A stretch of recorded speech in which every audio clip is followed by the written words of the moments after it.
ಪ್ರಥಮ ಸಂಪುಟ ಸಭೆಯಲ್ಲಿಯೇ ಅದರ ಬಲ ಏನು ಅನ್ನೋದೇ ಗೊತ್ತಿರಲಿಲ್ಲ. ಅದನ್ನು ತೋರಿಸಿದವರು ನ್ಯಾಯಮೂರ್ತಿ ವೆಂಕಟಾಚಲ ಅವರು. ಅವ್ರು ಮಾಡ್ತಿರೋದು ವಿಲೇಜ್ ಅಕೌಂಟೆಂಟ್ ರೆವಿನ್ಯೂ ಇನ್ಸ್ಪೆಕ್ಟರ್. ಆದರೆ ಲೋಕಾಯುಕ್ತ ಇತ್ತಲ್ವಾ, ಶಾಸಕರ ಕೊಠಡಿಯಲ್ಲಿಯೇ ರೇಡ್ ಆಗಿ ಆ ಮಟ್ಟಕ್ಕೆ ಹೋಗಿತ್ತು. ವಿಸ್ತಾರ ಮಾಡಿದವರು ಅಂದರೆ ಸಂತೋಷ್ ಹೆಗಡೆ ಅವರು. ಯಾಕೆಂದ್ರೆ ನಿಮ್ಮ ತೆರಿಗೆ ಹಣವನ್ನು ಅಲ್ಲಿ ತಿಂತಾ ಇದೆ. ಮುಖ್ಯಮಂತ್ರಿ ಭಿಕ್ಷೆ ಸಿದ್ದರಾಮಯ್ಯನವರಿಗೆ ಅಂತ ಹೇಳಿ ಈ ಹೊತ್ತಿನ ACB ಅದನ್ನು ಮಾಡಲು ಶಕ್ಯವೇ? 2, 3, 4 ಏನೋ ಒಂದು ಇರುತ್ತೆ, ಆ ವಾಹನ ದಯವಿಟ್ಟು ನೋ ಪಾರ್ಕಿಂಗ್ ಝೋನ್ ಅಲ್ಲಿ ನಿಲ್ಲಿಸಿದ್ದೀರಾ, ದಯವಿಟ್ಟು ಈ ಗಾಡಿಯನ್ನು ತೆಗಿಬೇಕು ಅಂತ ಹೇಳಬೇಕು, ಎಚ್ಚರಿಕೆ ಕೊಡಬೇಕು, ಇಲ್ಲ ನಾವು ಟೋ ಮಾಡ್ತೀವಿ ಅಂತ.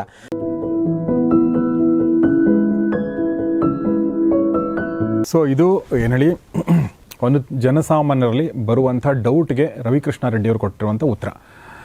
ACB ಹೇಗೆ ಸ್ಥಾಪನೆ ಆಯಿತು, ಅದರ ಹಿಂದಿನ ಘಟನಾವಳಿಗಳನ್ನ ಸುಮ್ಮನೆ ಒಂದ್ಸಲ ರಿಮೈಂಡ್ ಮಾಡೋದಾದರೆ, ಅದಾದಮೇಲೆ ಮತ್ತೆ ನಾನು ವಾಪಸ್ ಇದೇ ಒಂದು ಪ್ರಕರಣಕ್ಕೆ ಬರ್ತೀನಿ. ನಮಗೆ ಲೋಕಾಯುಕ್ತ ಅಂತ ನಮ್ಗೆ ಗೊತ್ತಾಗಿದ್ದು ನ್ಯಾಯಮೂರ್ತಿ ವೆಂಕಟಾಚಲಯ್ಯ ಅವರಿಂದ, ಅದಾದಮೇಲೆ ಗೊತ್ತಾಗಿದ್ದು ನ್ಯಾಯಮೂರ್ತಿ ಸಂತೋಷ್ ಹೆಗಡೆ ಅವರಿಂದ. ಸೊ ಆವಾಗ ಏನು ಸುದ್ದಿಯಲ್ಲಿತ್ತು, ಆಮೇಲೆ ಅದಕ್ಕೆ ಏನು ಬಲವನ್ನು ಕಸಿದುಕೊಳ್ಳೋ ಪ್ರಯತ್ನ ಮಾಡಲಾಯಿತು, ಜನಾಭಿಪ್ರಾಯ ರೂಪಿತಗೊಂಡ ಹಿನ್ನೆಲೆಯಲ್ಲಿ ಮತ್ತೆ ಸಂತೋಷ್ ಹೆಗಡೆ ಅವರು ಬಂದಿರುವಂಥದ್ದು. ಸೊ ಅದೆಲ್ಲವನ್ನೂ ನಾವು ನೋಡಿರ್ತೀವಿ. ಅದಾದಮೇಲೆ ಸಿದ್ದರಾಮಯ್ಯ ಸರ್ಕಾರ ಬಂದಾಗ ಲೋಕಾಯುಕ್ತ ಅದು ಇದೆಯಾ ಇಲ್ವಾ, ಈಗಲೂ ಕೂಡ ಹಾಗೆ ಇದೆ, ಇದೆಯಾ ಇಲ್ಲೋ ಅನ್ನೋಂತೆ ಮರ್ತು ಹೋಗೋ ಥರ ಮಾಡಿದರು. ಆಮೇಲೆ ಅವರು ಆ ಟೈಮಲ್ಲಿ ACB ಅನ್ನೋದನ್ನು ಸ್ಥಾಪನೆ ಮಾಡಿದರು. ACB ಸ್ಥಾಪನೆ ಮಾಡಿದಾಗ ಅದಕ್ಕೆ BJP ಮತ್ತು ಆಗ ವಿರೋಧ ಪಕ್ಷದ BJP ಮತ್ತು ಎಲ್ಲ ಪಕ್ಷಗಳು ಅದಕ್ಕೆ ತೀವ್ರ ವಿರೋಧ ವ್ಯಕ್ತಪಡಿಸಿದ್ದು. ಮತ್ತು ಆ ಟೈಮಲ್ಲಿ ಹೇಳಿದ್ದೇನೆಂದರೆ, ನಾವು ಬಂದ ಮೇಲೆ ACBನ ರದ್ದು ಮಾಡಿ ಲೋಕಾಯುಕ್ತನ ಬಲಪಡಿಸ್ತೀವಿ ಅಂತ ಹೇಳಿ ಪ್ರಥಮ ಸಂಪುಟ ಸಭೆಯಲ್ಲಿ ಅಂತೇಳಿ.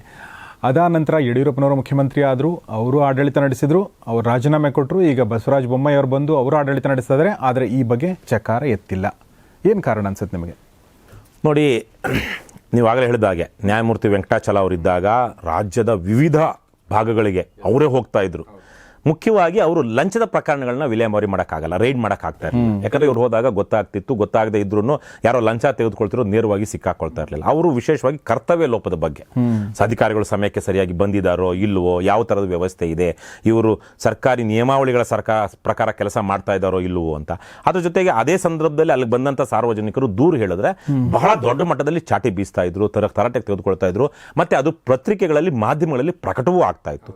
ಲೋಕಾಯುಕ್ತ ಅನ್ನೋದು 1983-84 ಸ್ಥಾಪನೆ ಆದ್ರೂ 2000 ಬಹುಶಃ 2002-3 ತನಕ ಸಾರ್ವಜನಿಕರಿಗೆ ಗೊತ್ತಿರಲಿಲ್ಲ. ಒಂದು 15-20 ವರ್ಷ ಅದರದ್ದು ಕಾರ್ಯವ್ಯಾಪ್ತಿ ಏನು, ಅವ್ರಿಗೇನೆಲ್ಲ ಬಲ ಇದೆ. ಒಂದು ಸ್ವಾಯತ್ತ ಸಂಸ್ಥೆ, ಸಾಂವಿಧಾನಿಕ ಸಂಸ್ಥೆ, ಅದರ ಬಲ ಏನು ಅನ್ನೋದೇ ಗೊತ್ತಿರಲಿಲ್ಲ. ಅದನ್ನು ತೋರಿಸಿದವರು ನ್ಯಾಯಮೂರ್ತಿ ವೆಂಕಟಾಚಲ ಅವರು. ಅದನಂತರ ಬಂದಂಥ ಸಂತೋಷ್ ಹೆಗಡೆ ಅವರು ಒಂದು ರೀತಿಯಲ್ಲಿ ಸಂಸ್ಥೆಯನ್ನು ಇನ್ನೊಂದು ಹಂತಕ್ಕೆ ಬಲಪಡಿಸಿದ್ರು. ನೀವು ನೋಡಿದಾಗೆ ಸಂತೋಷ್ ಹೆಗಡೆ ಅವರು ಈ ಕರ್ತವ್ಯ ಲೋಪ ಅಥವಾ ಲಂಚದ ವಿಚಾರವಾಗಿ ಅವರೆಲ್ಲೂ ಪ್ರಯಾಣ ಮಾಡಿದ್ದು, ಪ್ರವಾಸ ಮಾಡಿದ್ದು ಮಾಡಲಿಲ್ಲ. ಆದರೆ ಲೋಕಾಯುಕ್ತದ ಅಧಿಕಾರಿಗಳೇ ಆ ಕೆಲಸವನ್ನು ಮಾಡುವ ಹಾಗೆ ಮಾಡಿದ್ರು. ಮತ್ತು ನಿಮಗೆ ಗೊತ್ತಿರುವ ಹಾಗೆ ಆವತ್ತಿದ್ದಂತಹ ಲೋಕಾಯುಕ್ತರ ಅಡಿಯಲ್ಲಿ ಕೆಲಸ ಮಾಡ್ತಿದ್ದಂಥ ಪೊಲೀಸ್ ಘಟಕ ಏನಿತ್ತು, ರೂಪ್ ಕುಮಾರ್ ದತ್ತ ಅದಕ್ಕೆ DGPನೂ ಏನೋ ಆಗಿದ್ದರು. ಮತ್ತು ಬೆಂಗಳೂರು ನಗರ ಇದಕ್ಕೆ ಇತ್ತೀಚೆಗೆ 1-2 ವರ್ಷದಿಂದ ತೀರುವಾದಂಥ ಭಾಳ ದಕ್ಷ ಮತ್ತು ಪ್ರಾಮಾಣಿಕ ಅಧಿಕಾರಿ IPS ಆಫೀಸರ್ ಮಧುಕರ್ ಶೆಟ್ಟಿ ಅವರು ಬೆಂಗಳೂರು ನಗರ SP ಆಗಿದ್ದರು. ಆವತ್ತಿನ ಒಂದು ಪ್ರಕರಣದಲ್ಲಿ ನಿಮ್ಗೆ 2-3 ಪ್ರಕರಣಗಳು ಹೇಳಬೇಕು. ಲೋಕಾಯುಕ್ತಕ್ಕೆ ಭಾಳ ದೊಡ್ಡ ಬಲ ಇತ್ತು ಅನ್ನೋದು ಜನಕ್ಕೆ ಗೊತ್ತಾಗಿದ್ದು ಹೇಗೆ ಅಂದರೆ, ಯಾರೋ ಒಬ್ಬ ವಿಲೇಜ್ ಅಕೌಂಟೆಂಟ್, ಇವತ್ತು ACB ಏನು ಮಾಡ್ತಾ ಇದೆ, ಒಬ್ಬ KS ಆಫೀಸರ್ನು ಸಹ ಅವ್ರು ರೈಡ್ ಮಾಡೋಕ್ಕಾಗ್ತಾ ಇಲ್ಲ. ಅವ್ರು ಮಾಡ್ತಿರೋದು ವಿಲೇಜ್ ಅಕೌಂಟೆಂಟ್ ರೆವಿನ್ಯೂ ಇನ್ಸ್ಪೆಕ್ಟ್ರು. ಆದರೆ ಲೋಕಾಯುಕ್ತ ಇತ್ತಲ್ವಾ, ಆವತ್ತು ಶಾಸಕರ ಭವನ, ವಿಧಾನಸೌಧದ ಪಕ್ಕದಲ್ಲಿರುವಂತಹ ಶಾಸಕರಿಗೇನೆ 2 ಬೆಡ್ರೂಮು 3 ಬೆಡ್ರೂಮ್ ಇರುವಂತಹ ಒಂದು ಭವನ ಇದೆ. ಒಬ್ಬೊಬ್ಬ ಶಾಸಕರಿಗೆ ಮಿನಿಮಮ್ 3 ಬೆಡ್ರೂಮ್ ಇರುವಂಥದ್ದು ಹಲವಾರು ಇಡೀ ಇದರಲ್ಲಿ, ಯಾರಿಗೋ ಕೆಲವೊಂದು ಕಡೆ ಮಾತ್ರ 2 ಇದೆ ಅಷ್ಟೇ. ಅಂತಹ ಶಾಸಕರ ಭವನದಲ್ಲಿ KGFನ ಮಾಜಿ ಆವತ್ತಿನ MLA ಸಂಪಂಗಿ BJPಯ MLA ಒಂದು 5 ಲಕ್ಷ ರೂಪಾಯಿ ಲಂಚ ತೆಗೆದುಕೊಳ್ತಿರ್ತಾನೆ. ಯಾವುದೋ ಒಂದು ಪ್ರಕರಣದಲ್ಲಿ ಪೊಲೀಸ್ ಕೇಸಲ್ಲೋ ಇನ್ನೊಂದರಲ್ಲೋ ನಾನು ಬಿಡುಗಡೆ ಮಾಡಿಸ್ತೀನಿ ಅಥವಾ ನಿನ್ನ ಪರವಾಗಿ ಬರೋ ಹಾಗೆ ಮಾಡ್ತೀನಿ ಅಂತೇಳಿ ಲಂಚ ತೆಗೆದುಕೊಳ್ತಿರ್ತಾನೆ. ಅದು ACBಗೆ, ಅವರು ಲೋಕಾಯುಕ್ತಕ್ಕೆ ಗೊತ್ತಾಗುತ್ತೆ.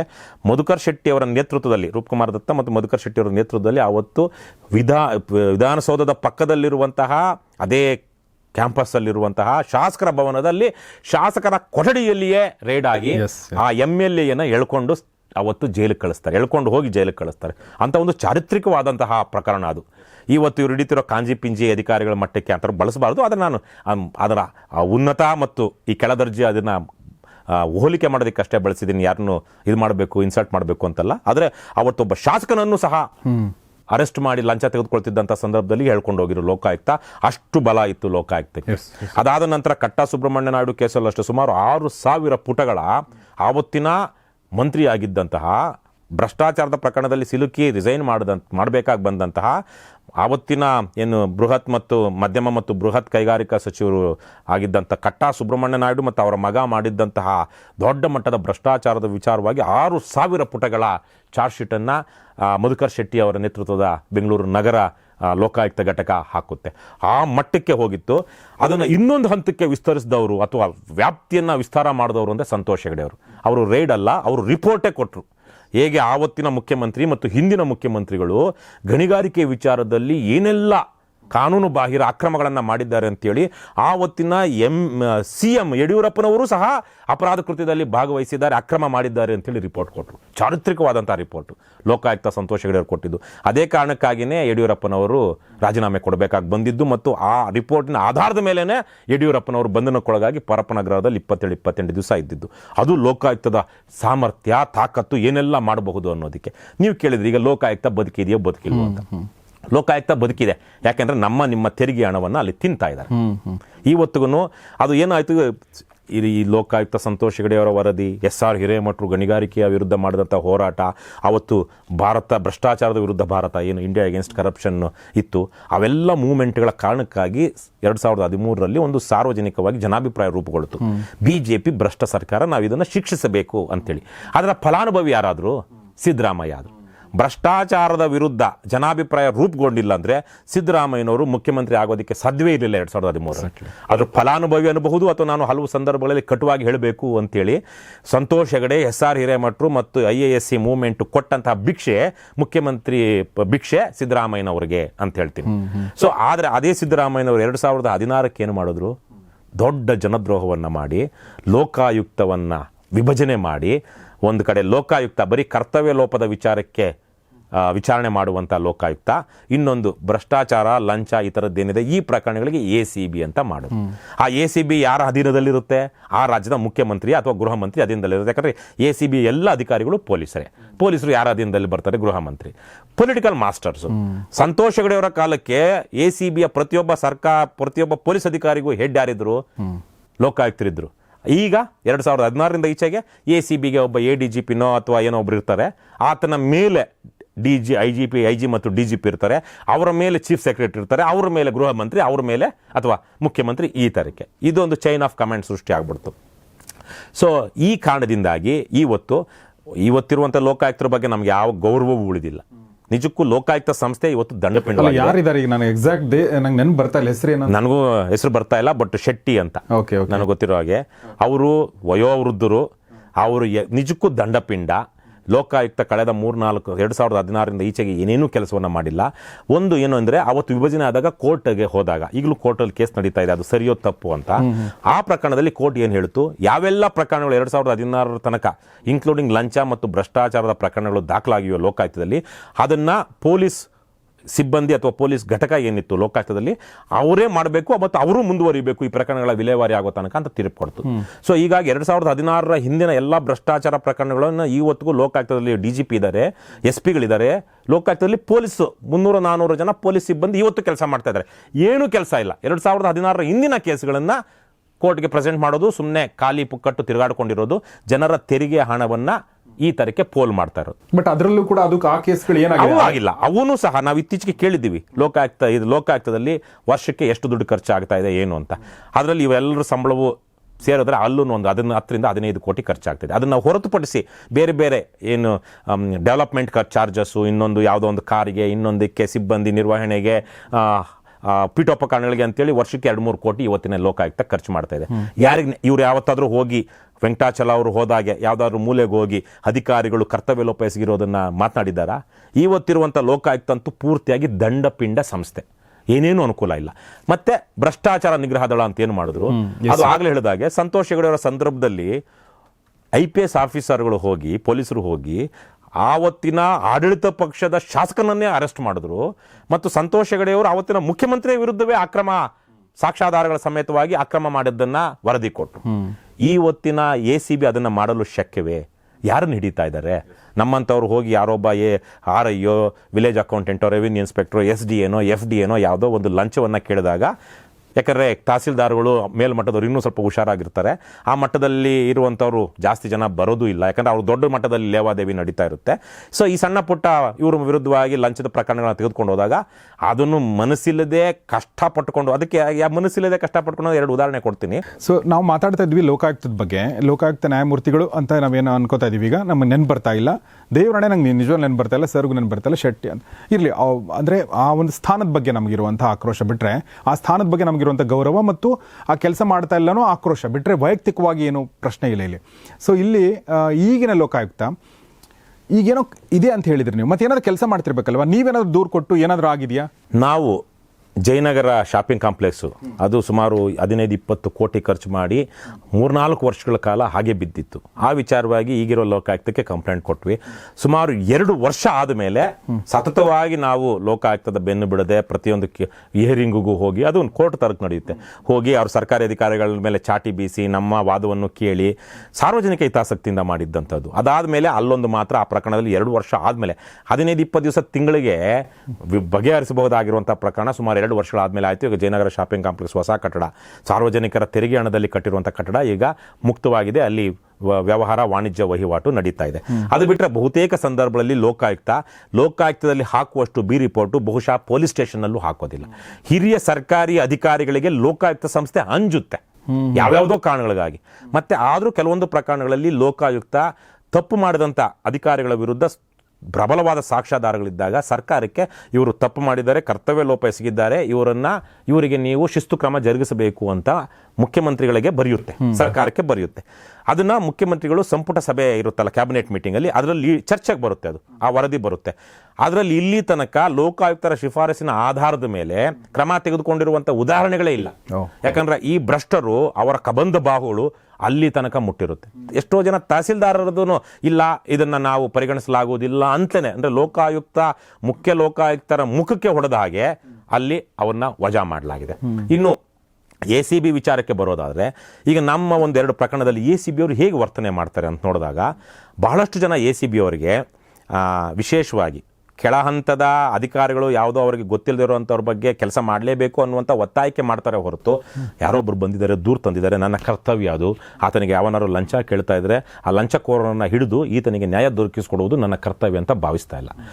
ಕೋಲಾರದಲ್ಲಿ ಒಂದು 4 ತಿಂಗಳ ಹಿಂದಿನ ಪ್ರಕರಣ, ಇನ್ನೊಂದು ಇತ್ತೀಚಿನ ಪ್ರಕರಣ. 4 ತಿಂಗಳ ಹಿಂದೆ ಕೋಲಾರ KSRTC ಡಿಪೋದ ಒಬ್ಬ ಡ್ರೈವರ್ ಕಮ್ ಕಂಡಕ್ಟರ್, 2 ಕೆಲಸವನ್ನು ನಿಭಾಯಿಸ್ತಾ ಇದ್ದಂಥ KSRTC ಕಂಡಕ್ಟರ್ ಒಬ್ಬರು, ಅವರು ಬಹುಶಃ ಇನ್ನೊಂದು 2-3 ವರ್ಷ ಸರ್ವಿಸ್ ಇತ್ತೇನೋ, VRS ತೆಗೆದುಕೊಳ್ಬೇಕು ಅಂತ ಅವರು ತೀರ್ಮಾನ ಮಾಡಿದ್ರು.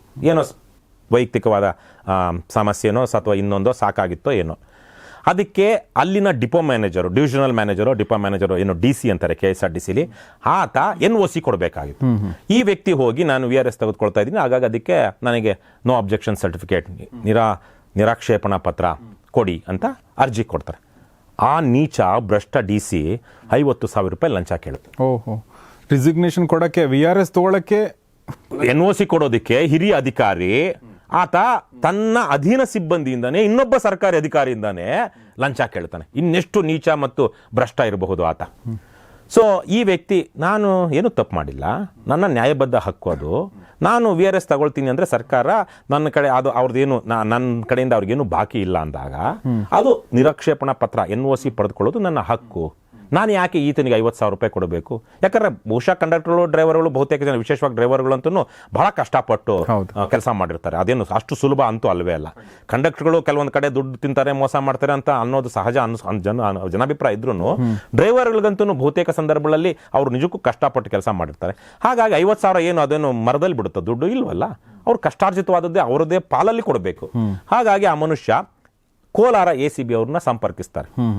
ಕೋಲಾರ ACB ಇಲ್ಲಿ DYSP ಇರೋದು. ಅವರು ಸಕಾರಾತ್ಮಕವಾಗಿ ಸ್ಪಂದಿಸೋದಿಲ್ಲ, ಅದಿಲ್ಲ ಇದಿಲ್ಲ ಏನು ಪ್ರೂಫು ಹೀಗೆ ಏನೋ ಕೇಳಿರ್ತಾರೆ. ಸೊ ನಮಗೆ ಬರುತ್ತೆ ಅದು, ನಮ್ಮ ಲಂಚಮುಕ್ತ ಕರ್ನಾಟಕ ನಿರ್ಮಾಣ ವೇದಿಕೆಗೆ ಆ ದೂರು ಬರುತ್ತೆ. ನಮ್ಮ ವೇದಿಕೆ ಅಧ್ಯಕ್ಷರಾಗಿರುವಂಥ VR ಮರಾಠೆ ಅವರಿಗೆ ಅದು ಬಂದ ಮೇಲೆ ಇವರೇನೆ ಸ್ವತಃ DYSPಗೆ ಮಾತನಾಡ್ತಾರೆ. ಯಾಕಂದ್ರೆ ನಾವು ಹಲವಾರು ಸಂದರ್ಭಗಳಲ್ಲಿ ACB ಜೊತೆ ಕೆಲಸ ಮಾಡಿ ಟ್ರ್ಯಾಪ್ ಮಾಡಿಸಿದ್ದೀವಿ. ಸೊ ಇದು ಮೊದಲ ಸಲ ಅಲ್ಲ ನಾವು ಮಾಡ್ತಿರುವಂತಹದ್ದು. ನಮ್ಗೆ ಈ ಥರ ಬಂದಾಗ ನಾವು ನಮ್ಮ ಕರ್ನಾಟಕ ರಾಷ್ಟ್ರ ಸಮಿತಿ ಪಕ್ಷ ಅಥವಾ ಲಂಚಮುಕ್ತ ಕರ್ನಾಟಕ ನಿರ್ಮಾಣ ವೇದಿಕೆಯಿಂದ ACBಗೆ ಒಂದು ಫೋನ್ ಹೋಯ್ತು ಅಂದರೆ ಅವರು ಗಂಭೀರವಾಗಿ ತೆಗೆದುಕೊಳ್ತಾರೆ. ನಾವು ಯಾವುದೇ ತರಕ್ಕೆ ದಬ್ಬಾಳಿಕೆ, ದೌರ್ಜನ್ಯ, ಗಟ್ಟಿಯಾಗಿ ಮಾತಾಡೋದೇನಿಲ್ಲ. ನಿಮ್ಮ ಕರ್ತವ್ಯ ಇದು, ನೀವು ಮಾಡಬೇಕು ಅಂತ ನೆನಪಿಸ್ತೀವಿ. ನಮ್ಮ ಒಂದು ನಿರಂತರವಾದ ಫಾಲೋ ಅಪ್ ಏನಿದೆ ಅದರಿಂದ ACB ಅವರಿಗೆ ಇವರು ಪ್ರಾಮಾಣಿಕರು ಮತ್ತು ಇವರು ಇದರಲ್ಲಿ ಯಾವುದೇ ಇದು ಪಿತೂರಿ ಇರೋದಿಲ್ಲ.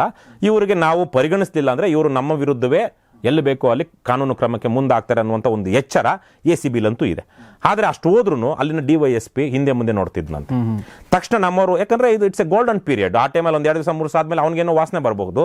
ಅಲ್ಲಿನ ACB ಅವರೇನೆ ಹೋಗಿ ಅವನಿಗೆ ಹೇಳಿ ಅವನು ಲಂಚ ತೆಗೆದುಕೊಳ್ಳದೇ ಇರುವಾಗ ಈತನಿಗೆ ಏನು NOC ಕೊಡದೇ ಇರುವಾಗಲೇ ತಳ್ಳಿಬಿಡ್ಬಹುದು. ಹಾಗಾಗಿ ಇವರು ಸ್ವಲ್ಪ ಇದು ಮಾಡ್ತಾ ಇದ್ರು. ಅಲ್ಲಿ ಅವರು ಸ್ಪಂದಿಸದೇ ಇದ್ದ ಕಾರಣಕ್ಕಾಗಿ ತಕ್ಷಣ ಬೆಂಗಳೂರಿನ SP, ಯಾಕಂದರೆ DYSP ಅಲ್ಲಿನ ACB DYSP ಬೆಂಗಳೂರಿನ ಲೋಕಾಯುಕ್ತ SPಯ ಕೆಳಗಡೆ ಸೂಪರಿಂಟೆಂಡೆಂಟ್ ಆಫ್ ಪೊಲೀಸ್ ಕೆಳಗಡೆ ಬರ್ತಾರೆ. ಹಾಗಾಗಿ ಬೆಂಗಳೂರಿನ SPಗೆ ಮಾತನಾಡಿದ ತಕ್ಷಣ ಅವರನ್ನು ತರಾಟೆಗೆ ತೆಗೆದುಕೊಂಡ ತಕ್ಷಣ ವಿತಿನ್ 1 day or 2 days ಆತ ಲಂಚ ಕೊಡ್ತಿದ್ದಾಗ ಯಾರಿಗೆ TC ಮೂಲಕ ಕೊಡ್ತಾ ಇದ್ದ, ಲಂಚ ಕೊಡ್ತಿದ್ದಾಗ ಟ್ರ್ಯಾಪ್ ಆಯಿತು. ಸೊ TC ತಕ್ಷಣಕ್ಕೆ ಅರೆಸ್ಟ್ ಆದ, ದುಡ್ಡಿನ ಸಮೇತವಾಗಿ TC ಮೂಲಕ ತಗೊಳ್ತಾ ಇದ್ದಿದ್ದು.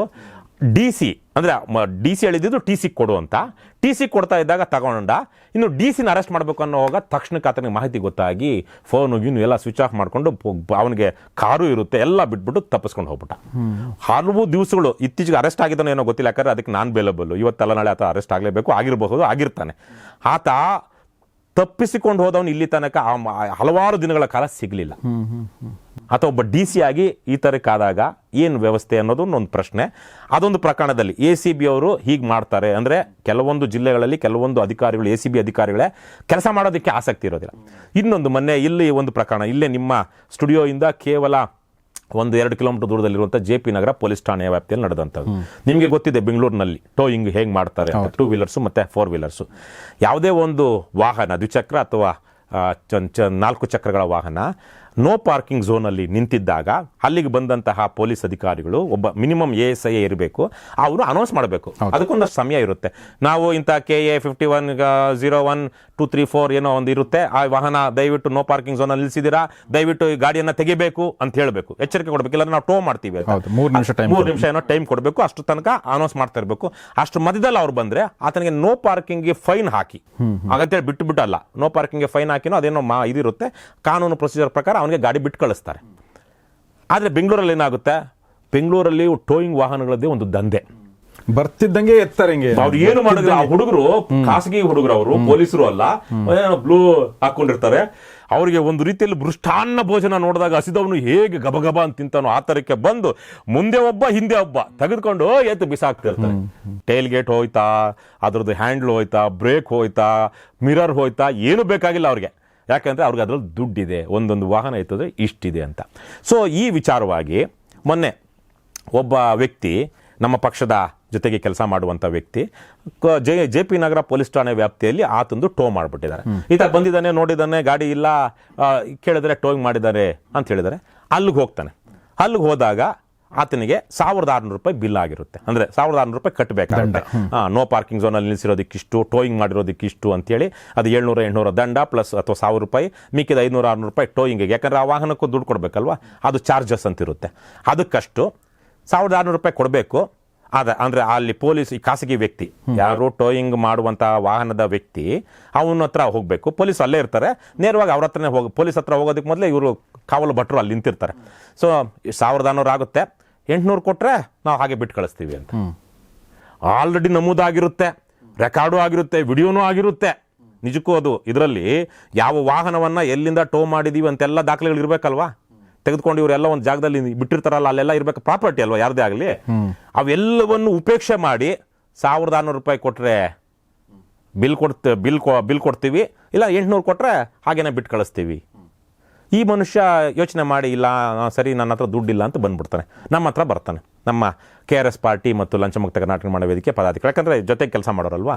ತಕ್ಷಣ ಇವರು, ಹೌದಾ ಸರಿ, ಇದನ್ನೇನಾದ್ರು ಬಗೆಹರಿಸಬೇಕು ನಾವು, ಇದರಲ್ಲಿ ಆ ASIಗಳದ್ದು ಪಾತ್ರ ಇದೆ, ಪೊಲೀಸರದ್ದು ಪಾತ್ರ ಇದೆ ಅಂಥೇಳಿ.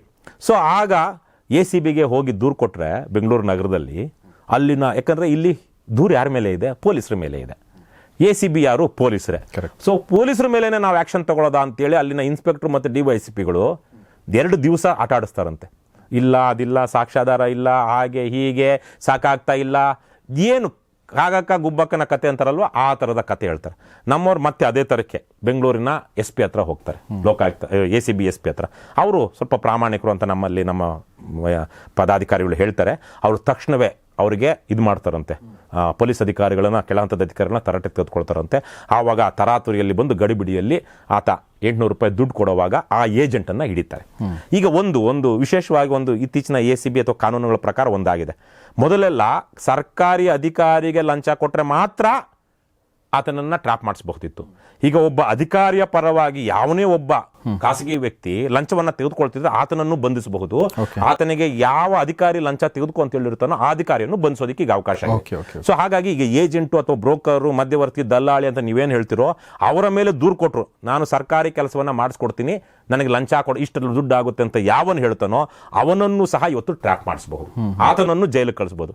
ಸೊ ಆತನಿಗೆ ದುಡ್ಡು ಕೊಟ್ಟಾಗ ಆತ ಬ್ರೋಕರ್ ಸಿಕ್ಕಾಕೊಳ್ತಾನೆ, ಆತ ಅರೆಸ್ಟ್ ಮಾಡ್ತಾರೆ ಬ್ರೋಕರ್ನ. ಮತ್ತೆ ಆ ಅಧಿಕಾರಿಗಳು ಯಾರ ಅಧಿಕಾರಿಗಳು ಅಂತ ಅವನು ಬಾಯ್ ಬಿಡೋದಿಲ್ಲ. ಹಾಗಾಗಿ ಇನ್ನೂ ಅಧಿಕಾರಿಗಳ ಮೇಲೆ ಏನು ಕ್ರಮ ಆಗಿಲ್ಲ. ಆದರೆ ಇಷ್ಟು ಒತ್ತಡ ಯಾಕೆ ಬಂತು?